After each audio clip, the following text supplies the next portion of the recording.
Okay guys, this is my attempt of helping you change your Mk1 Stag alternator system to a Mk2.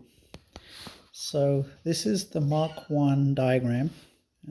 Sorry, I don't know how easier to do this, but let's start with this. This is the actual plug for a Mk2 Stag alternator, the Lucas. So let's talk about some of the cables here.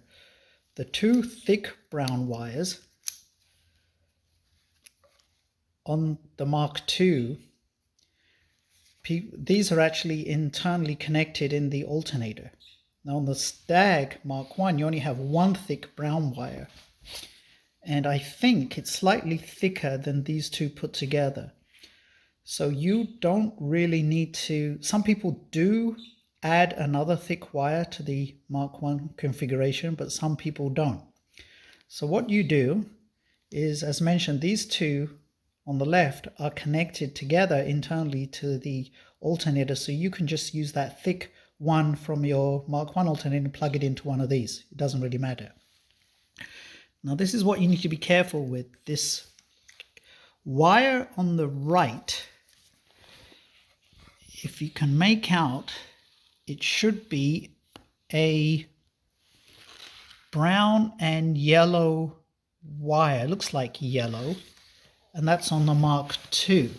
Now if you look at the circuit of a Mk2 alternator system, here you go. If you trace that NY, which is the brown and yellow wire, it actually goes to the light, the ignition light, which is number 4, and it goes to alternator. So note that is it's on the Mk2, it's the NY, and that NY wire is that small little one on the right hand side of this plug. Now if you go back to the Mk1 setup, if you trace the ignition light, number 4, it's actually a purple wire on the Mk1 alternator. So what you do on your Mk1 alternator, you take the NP, which is the brown purple, and you plug it into the first connection on the right. That takes care of that. Okay, so now what we've done is we've taken care of the two thick connectors on the left and the one on the right. So again, you swap at the alternator end on the Mk1, which is an NP wire, that's the wire that comes from the ignition light, plug that into here. So on the Mk1 it'll be a purple, but on the Mk2 this one is the actual brown and yellow. Now this wire, brown wire that's hanging off, which is the sense wire, some of the alternators don't need that wire, but if you do use a Lucas alternator, what you can do with the Mk1 system is, if you trace in the Mk1, there's the NY wire that's sitting on the side. What you can do, and what people do actually recommend, is remove the this relay box. I've actually got one here. And remove the wires to the this thing, what's it called, the alternator control unit, and remove the charging system relay. And what you can do is you tie, that's the trace wire. Now on the Mk1, what the trace wire does is actually connect to the bolt on the bulkhead of the Mk1, which is that N there. You can connect N and that NY together, and that NY that's at the alternator end is still your trace wire, which is equivalent to this brown wire on the Mk2. So hopefully that will make sense. It's relatively easy once you think about it. Now I'm looking at a wiring diagram. This is a left-hand steering wiring diagram to commission, but most of the wiring diagrams, left-hand or right-hand Stag, are the same.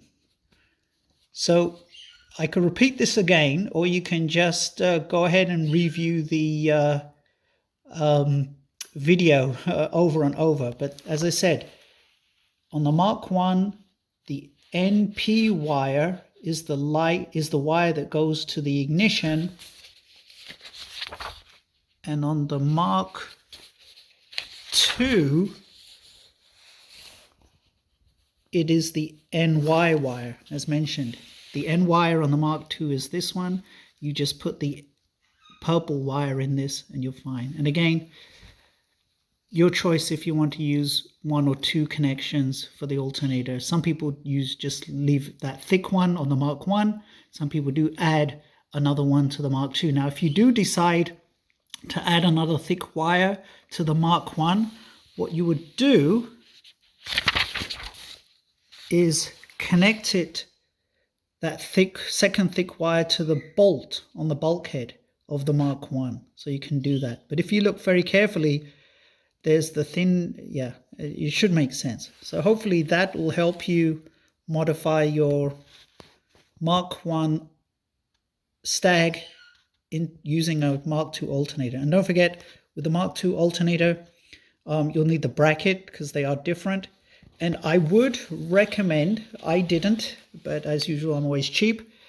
I would recommend getting this plug on the for the Mark II alternator. And the reason is the Mark II alternator is longer than the Mark I alternator.